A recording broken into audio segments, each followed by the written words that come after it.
Yun, magpalang tanghaling tapat. Nandito pa tayo nagtitripping. At umaasa na makaisa tayo ngayong buwan na ito sa pagbibenta ng property. So house and lot man yan, rice land, farm lot. So sana makaisa na tayo. So nandito ulit tayo sa bayan ng Balongaw, Pangasinan. Yun po yung aming yun yung aming bundok. So sa mga bago po, please like and share and subscribe po sa aking munting channel. At sa mga hindi pa nakasubscribe, kasi napakaraming nanonood na hindi nakapag-subscribe. So please subscribe po sa aking munting channel upang maging updated po kayo sa susunod kong mga video. So ayun, mayroon tayong tinitingnan dito, 2 hectares, 150 per square meter along Barangay Cemented Road. Kasya po ang dalawang sasakyan, pero syempre saktong sakto lang. So nadadaanan ko na to. So ito ay bayan ng Balongaw at 2 hectares po ito. So dalawang area to. Mamaya yung isa papakita ko ulit. So ito po yung bungad ng property.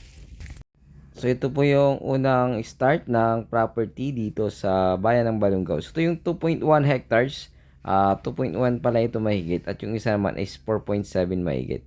So itong 2.1 na ito ay along irrigation po, pero nasa likod po kasi ito ay back to back road. So iano ko po sa drone pag nakita nyo po. May na-vlog ko na po yung isang drone ng 4.7. Sa part na dyan may mga irrigation din dyan sa ano na yan. So mayroon ding patungo dito sa harap, pero sa likod kasi yun po yung nakadikit talaga sa irrigation sa irrigation. So irrigation road din doon, nakadikit din. So dyan pong bandang part yung, kung yan makikita nyo, may gumagawa na dyan ng kanilang bahay. So may mga nakabang na dyan, paglalagyan niya ng kuryente. Dyan pong part yung 4.7, magkalapit lang sila.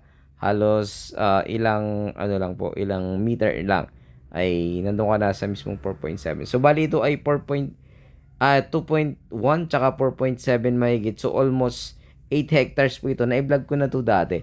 So sa ngayon kasi ay naayos na po nila yung usapan nila ng tenant, kaya tuloy na yung pagbenta. So hanggang dyan yung boundary. So sa drone mamarkahan ko ulit para po makita po ninyo. So itong 2 hectares ay around 40 to 50 meters frontage po siya. So 40 meters to 50 meters frontage.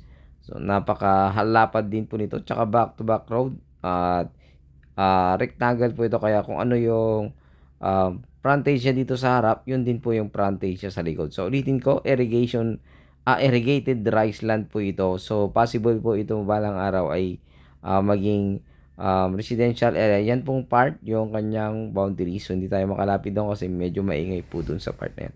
So ayan, ito yung kanyang boundary dito. So nasa 40 meters frontage. Back to back road po ito.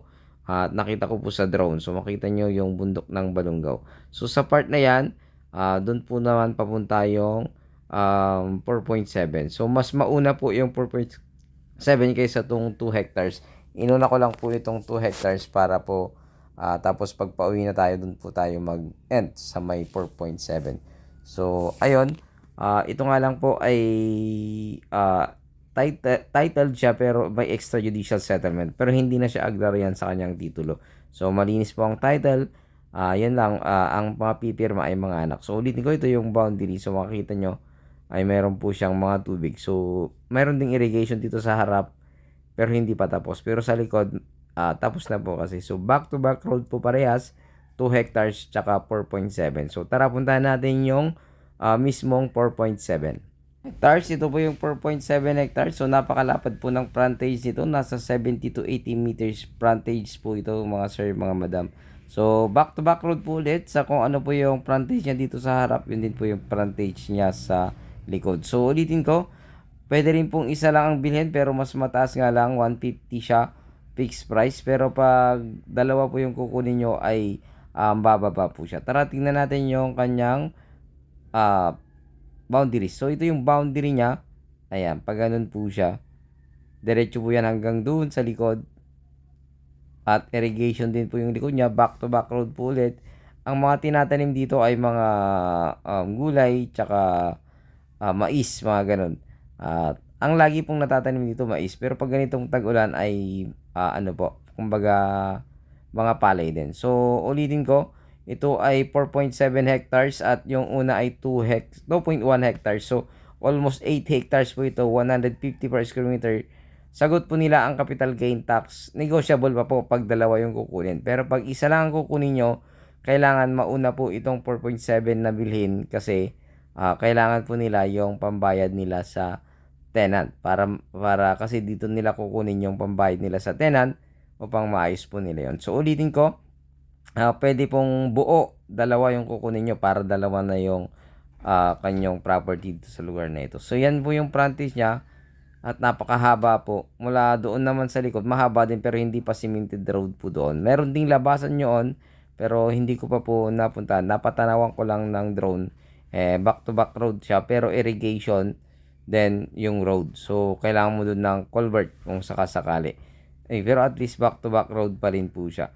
So ayun, ito po yung kanyang frontage. Tara puntahan natin yung dulo para po makita po ninyo.